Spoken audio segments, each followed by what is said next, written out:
Sharmahoy, Sharmahoy, Sharmahoy, Sharmaboy iyarkey, aniga hooyo baan ahay, hal midaan rabaaye, miday iga dhagayso. Dalka haddaad ka dhoofti, dal kaleeta aadi, dhul shisheeye waaye, diinta i ilaali. kulan wacan saaxiibayaal muuqaalka aad soo wada daawateen waa hooyada dhashay Sharmaboy oo saacadii ugu dambeeyay muuqaalka ay soo duubtay uu biraha bulshada qabsaday.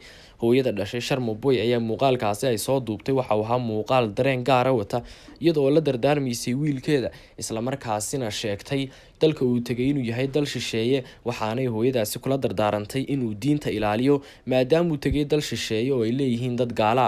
haddaba warbixin xiisa badan oon idinka soo diyaarinay baaqa hooyadaasi ay dirtay intaanan u gudagelin waxaan ku xasuusinayaa ugu horreyn haddii aad tahay saaxiib cusub inaad kusoo biirto boggeena YouTube oo subscribe saarto sidoo kalena aad gambaleelka furato si aad u noqoto saaxiib mar walba halkan jooga oo daawado muuqaalada markasta sida maalinlaha aan u soo gudbino. muuqaalkan aad daawanaysidna aad like saarto si uu u baaho u gaaro saaxiibo aad u tiro badan.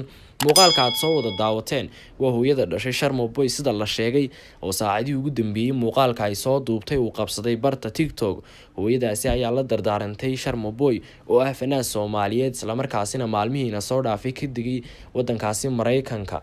haddaba hooyadaasi ayaa muuqaalka ay soo duubtay waxa uu ahaa mid watay dareen gaar ah isla markaasina qof kasta oo daawaday uu aad ula yaabay.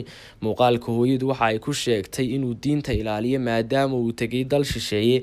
fanaanka Sharmaboy uu yahay fanaan aad u daayar isla markaasina waqtigiisa qaadanaya.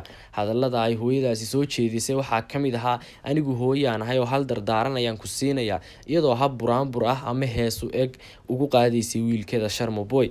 waxaana ay sheegtay inuu diinta ilaaliyo isla markaasina diinta ku faraadaygo maadaama uu meesha uu tagay ay tahay dal shisheeye ayna leeyihiin dad gaala dalkaasi Mareykanka ah.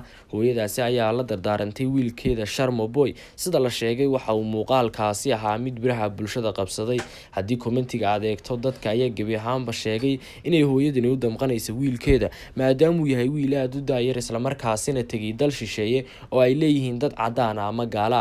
fanaankuna uu yahay fanaan aad u daayar isla markaasina waqtigiisa qaadanaya. ulajeedka ay hooyadaasi muuqaalka usoo duubtay ayaa ahaa haddii aynu u dhaadhacno mowduuc waxa uu ka hadlayay inay wiilkeeda la dardaarmaysa ayna kula dardaarmayso inuu diinta ilaaliyo isla markaasina diinta suuban ee islaamka uu ku dheganaado oo ay tahay diintii uu ku dhashay ku barbaaray intaasina ku leegaaday wadankaasi uu tagayna aanay lacagtu qaadin oo aanu diinta islaamka ka bixin. haddaba fariinta iyo fikirka aad kaga faa'iideysanaysa halkan aad u diraysa fanaanka ku cabir qaybta hoose ee fariimaha ama commentiga kuna soo dhawow boggeena YouTube haddii aad tahay saaxiib cusub subscribe saar sidoo kalena gambaleelka furo si aad u noqoto saaxiib mar walba daawado muuqaalada aan halkan soo gelino. muuqaalkan aad daawanaysidna like saar si uu u baaho u gaaro Soomaali Maxamed iyo saaxiibo aad u tiro badan kuna mahadsanid kamid ahaanshaha iyo kusoo biritaanka boggeena YouTube.